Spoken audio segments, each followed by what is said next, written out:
This is Dead Male Tales. Let us know how we're doing by liking the video, subscribing to our channel, click the bell icon if you want to be notified when we find another letter. On with the story.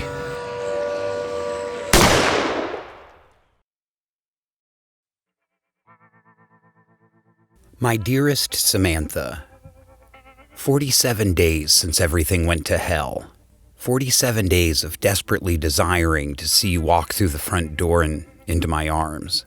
47 days of playing out every possible scenario in my mind. Maybe this is a dream, and when I wake up, we laugh over the silliness of it all. Wouldn't that be terrific? Then this letter could be like the other letters I've written to you over the years. I could write about my love for you and nothing else. I could describe all the little things that made me fall in love with you. I could tell you how you've made these past 7 years nothing less than amazing. I would do all of those things and more, but this isn't a dream. And this is not the world we live in anymore. The shattered remains of this world have left me heartbroken and alone. Hell is real, and it is here. It's been over a week since I've seen someone who wasn't infected. No more engines roaring as cars tear down a nearby street. No muffled bangs of distant gunfire since day 23. I haven't even heard a dog bark in a few weeks. I don't know what happened to everyone. Maybe everyone's infected now, or perhaps the healthy ones have moved on. Either way, I only see the growing number of infected through my windows. Am I the last non-infected person left in this town? Country? The world? I don't know the answers to these questions. There has been no communication at all, and no power since day 6. It's eerily quiet now, except for the occasional repulsive moan or high-pitched screech from one of the infected. I've survived mostly on boiled pool water and dry canned items from the pantry. The pickings are getting slim and disappearing fast. With the growing number of infected in our neighborhood, it's too dangerous to remain here much longer. I'm staying in the attic at night, in case one of those things gets inside while I'm sleeping. As the weather gets warmer, it's quickly becoming unbearably hot up there. The heat in the attic may kill me long before the infected do if I don't do something else immediately. Still, I've seen those monsters move at night, and it's terrifying. On the second night, it was a full moon, and I watched out the window while our neighbor shot one of the infected 5 or 6 times in the chest. That didn't even slow it down. At the last second, he dove back into his house, and I haven't seen him since. I don't know if these infected things can die. They can't still be human, right? I can't believe I'm even having to ponder that question. Crazy. I've managed to stay out of sight this whole time. Even if I did try to kill one with my shotgun, it would just attract several more. I don't think anybody would stand a chance if they got attacked by 2 or 3 of them. Well, maybe Rambo. But I'm not Rambo. I could have enlisted in the Army or the Marines coming out of high school. Perhaps I would then have practical combat skills suitable for helping me survive in this world gone bad.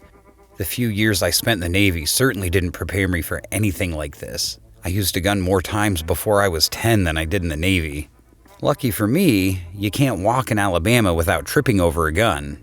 If these monsters were milk jugs and pie tins, I'd have this apocalypse on lockdown. They're not. They can be fast and deadly, and one can turn into 20 in no time. I am under no illusion that I could win that fight. I'm leaving this death trap soon. This house is not a home anymore without you here. It's nothing more than a painful reminder of what it used to be, of our life together before God, the universe, Mother Nature, or whoever or whatever decided to take a vacation. I don't have much choice about leaving anyway. I only have enough food for 2 or 3 more days. Also, the infected overran the vacant house across the street a few nights ago. I don't know what attracted them. Maybe they heard some critter that had gone inside scavenging for food. It's just a matter of time before they do the same here. One noisy rodent under the house would spell the end for me. I'm gathering supplies and making siphoning kits to carry in the van so I can capture fuel along the way. Then I'm coming for you in Seattle. Luckily, the gas tank is full. I plan to use lightly traveled roads and avoid populated areas as much as possible. I figure the fewer people, the fewer infected. It's just a guess, but everything is a guess at this point. All I've seen so far is what I can see from the windows. I'm sure there's much more I don't know about this nightmare than what I do know. I didn't hear much about the virus before the power went out, but I know they're slow and clumsy during the day. At night, those crazy monsters have the stamina of an athlete. I've seen them run up and down our street with the speed of a track star, never tiring or slowing down. I'll only be driving 50 to 100 miles each time I travel. I need to leave time to scout the area, find a safe place for the night, and search for food, water, and fuel before nightfall. I will take my time and be safe, rather than rush and take chances. Slow is better than dead.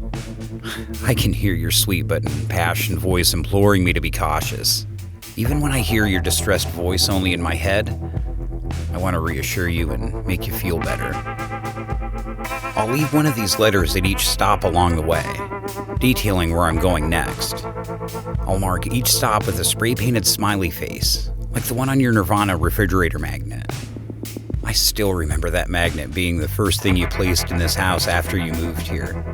You looked in several boxes until you found it, ignoring all the other contents. Then you put it on the refrigerator. You stared at it for a moment as if to say, "This is our home together. If you do make your way back home and I'm not here, that magnet will be holding this letter. But I hope that you're in Seattle, that the infected aren't there, that you're just watching the world die from afar, flipping back and forth between those 24-hour news channels. The ones I used to tease you about for believing that they told you the real news. I would give anything to know that you're safe in doing that at this very moment. Who knows? Maybe this virus is just a regional thing. Perhaps I'll make it to Arkansas and find our military has cut off the infected from the rest of the country. This situation could be under control and you could be wrapped up safely in my arms in less than a week. Anything's possible, I guess, but I'm not counting on it.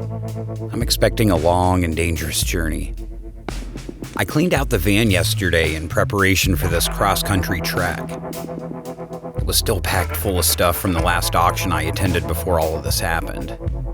You don't know what high-strung nerves are until you play the get the love seat out of the van by yourself without making a sound game. I managed to somehow do it in the garage without notifying every infected ghoul within 10 miles. Now there's plenty of room to sleep in the back and to bring along all the things I need. I'm leaving in the morning and I'll be headed west on US 72 towards Corinth, Mississippi. I'll stop this side of Corinth to avoid any large groups of infected. If I make it, I'll have traveled about 50 miles, and I figure that'll be enough progress for my first day. I'm putting all my eggs into this one basket. I don't really have a choice, do I? Surviving is not living. Surviving without a purpose or without a way to try to fulfill that purpose is nothing more than slowly dying. My purpose is clear. I will make it to Seattle, or die trying. Either of those is better than just waiting here to die from starvation or getting ripped apart by a horde of infected. Even after watching the world surrender a little more each day, I have to believe you're still out there. Even if the rest of the world is gone, you're still alive and waiting for me. That's the way it has to be. There's no room in my brain or in my heart to believe otherwise. You're probably scared and possibly alone, but you're alive. You're alive and you need me. You need me more than ever, and I need you more than ever. All of the demons in hell won't stop me from getting to you. I'm always thinking about how our last 2 days together played out. I don't know what I wish for the most, really. Should I have been more adamant about you not flying to Seattle for the billionth time to save your sister from another one of her self-inflicted problems? Should I have not refused to go with you this time? The one time I decided to put my foot down about something, it had to be just before some unthinkable thing like this happened. But I felt like I was so right. I felt like I was taking a stand for your sake, for my sanity, for our relationship. I was angry and hurt and selfish. I know that. I was a fool who let you down. I understand my mistakes now, but it's too late. It haunts me to think about how I may have sent you to your death alone. No, I can't even think about it. It's an unbearable thought, one that crushes my soul. It's worse than anything the infected could ever do to me. But our story doesn't end apart from each other. Not for you and me. I'm going to hold you again. I swear it. There is not a man or monster on this ravaged planet that's going to stop me. I'm going to find you, and I'm going to tell you everything I wanted to say for the past 47 days. I love you forever, and I always will. From the Wasteland, Dalton.